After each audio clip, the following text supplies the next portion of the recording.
Prezados irmãos, nós dividimos o vídeo em duas partes para não deixar o vídeo por inteiro muito longo, e então faremos essa segunda parte apenas para abordar aquele aspecto que foi chamado a atenção pelo irmão Mário Persona.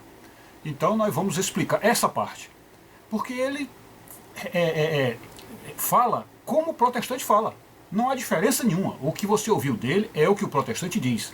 Para a ideia protestante, para a cabeça deles, a salvação e todo o processo de retorno a Deus, da chamada religião, que é fazer você se religar com Deus, todo esse processo que envolve a conversão, ele é espiritual, somente espiritual. Como se nós não tivéssemos matéria, como se nós não tivéssemos corpo, como se nossa própria mente não tivesse influenciada, não fosse influenciada pela matéria, e também a matéria não influenciasse a nossa mente. Enfim, para eles a visão inteira é espiritual. Por isso é que Lewis, naquele mesmo texto que ele leu, dá aquela chibatada: não adianta querer ser mais espiritual do que Deus. Então ele diz também, foi Deus que inventou a matéria, portanto ele devia ter algum propósito com ela, ele devia querer alguma coisa com ela. E Deus nunca foi de abandonar aquilo que ele faz. Não, ele recupera, ele vai atrás e recupera. Por isso é que nós cristãos cremos na ressurreição, porque é uma forma de Deus recuperar o corpo. Então nós somos talvez a única religião que acredita nisto, que o corpo que nós temos será ressuscitado. Mas há outras passagens da Escritura Sagrada, que ele evidentemente não mencionou, que mostram realmente essa intenção, até esse amor de Deus pela matéria e o uso que Jesus faz da matéria e de forma constante. Então você pode se lembrar, por exemplo, por que cargas d'água? Jesus, quando foi fazer aquela chamada multiplicação dos peixes, ou multiplicação dos pães, que ele fez isso por várias vezes, por que Jesus precisou de pães e peixes? Ao ponto de ter que perguntar a alguém: olha, vocês têm alguma coisa aí para comer? Aí veio o menino e disse: não, eu tenho aqui uns peixinhos, uns pãezinhos, e a partir dali ele fez o milagre da multiplicação dos pães.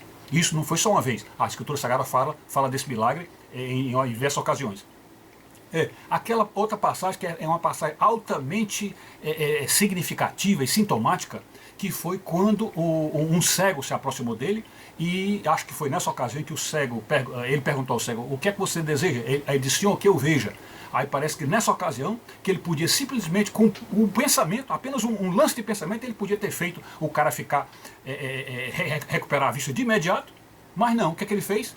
Foi até uns 1 ou 2 passos à frente, cuspiu na terra, fez um lodozinho, como diz, uma porcariazinha com o cuspe e a terra, passou nos olhos daquele sujeito e o sujeito então passou a enxergar. Ou seja, um milagre de Jesus, onde ele precisou usar a matéria para operar o milagre. E na verdade ele não precisou usar a matéria, não.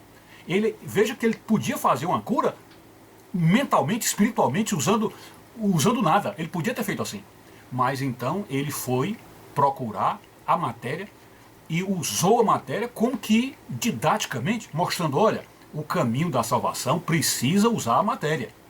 Tanto é que eu estou usando a matéria para fazer esses milagres de cura de vocês. E sempre que ele curava, ele dizia: vai, a tua fé te salvou. Porém, o trabalho dele, observa o trabalho dele usando a matéria para fazer a operação do milagre. E isso daí, ao longo da vida dele, você pode observar isso. Por exemplo, havia necessidade, por exemplo, dele, quando entrar no barco com Pedro, e Pedro ter jogado aquela rede várias vezes e não ter conseguido peixe nenhum. Ora, ele podia simplesmente, dentro do barco, ter feito com a mente um lance, uma telecinese, uma coisa assim, e jogava os peixes para dentro do barco, sem precisar usar rede nenhuma. Mas ele chegou para Pedro e disse: olha, Pedro, lance essa rede aí desse lado. Aí Pedro até riu e disse assim: senhor, mas nós já lançamos, não veio peixe nenhum. Ele: lance a rede. Aí lançaram a rede, e quando puxaram, a rede estava tão sobrecarregada de peixe que mal eles conseguiram botar para dentro do barco, né?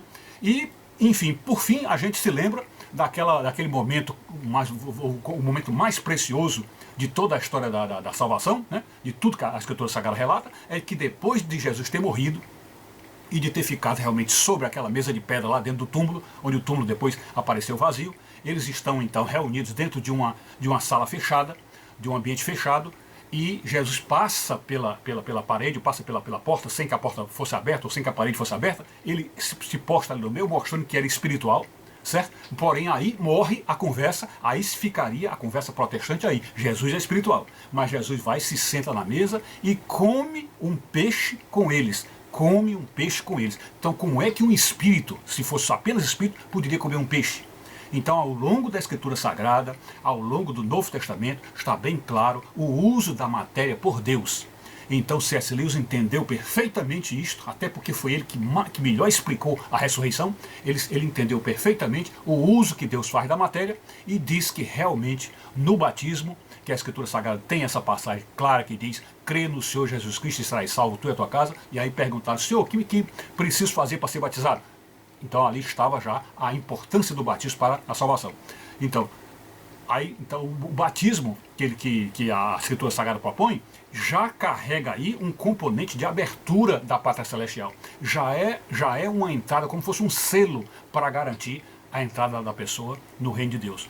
E a Santa Ceia, que nós chamamos de Eucaristia, é um momento mágico, onde C.S. Lewis diz que não consegue entender como é que um cristão olha para aquele gesto de Jesus, olha para aquele momento extraordinário de Jesus e não vê ali nada mais que um símbolo, ou nada mais que uma memória. C.S. Lewis fica assim meio horrorizado desta forma como muitos cristãos veem.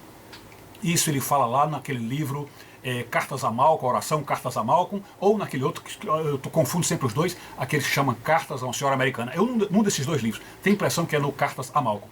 Então ele diz claramente isso, que não consegue encarar aquele ato da última ceia como uma mera memória, que é muito mais profundo do que aquilo. Até porque quando você lê o capítulo 6 do Evangelho segundo São João, você vê claramente ele dizer: o meu corpo é verdadeira comida. E ainda diz mais: aquele que comer a minha carne não morrerá. É a carne da comida espiritual. Então esse trabalho Jesus deixou o mistério envolvido ali dentro. E é exatamente isso que a igreja diz. A igreja fala: eis o mistério da fé. Ali está o mistério da presença de Cristo no pão. E isso daí não entra na cabeça dos protestantes, embora eu tenho minhas dúvidas, porque eles vão sempre seguindo a cabeça de Lutero, como Lutero pensou, como se Lutero fosse algum gênio e não tivesse errado de jeito nenhum. Mas eu tenho minhas dúvidas sobre isso, porque eu já fui estudar Lutero também, e fiquei observando que Lutero não pensava bem como pensam os protestantes de hoje, não. Não é bem assim como eles estão pensando, não. Basta que vocês cheguem a ler as 95 teses e vocês vão ver diferenças entre o pensamento de Lutero e o pensamento da igreja de hoje. Nas 95 teses, por exemplo, você encontra claramente Lutero crendo no purgatório, ou fazendo alusões ao purgatório. Então, isso é uma mostra que a igreja evangélica veio se modificando e veio piorando, ficando cada vez mais, vamos dizer, espiritualizada, entre aspas, né? Ou seja, abandonando por completo a plenitude do cristianismo, que o cristianismo só é pleno quando ele envolve corpo, mente e alma, né? Que São Paulo até fala disso lá em Tessalonicenses, né? Que sejam conservados íntegros e irrepreensíveis o vosso corpo, alma e espírito. Então, são as coisas que compõem toda a história da salvação, e os protestantes não dão muito valor a isso, não. Então, aí está, nós complementamos o primeiro vídeo e até pedimos desculpa por ter ficado tão longo. É isso. Muito obrigado por assistir.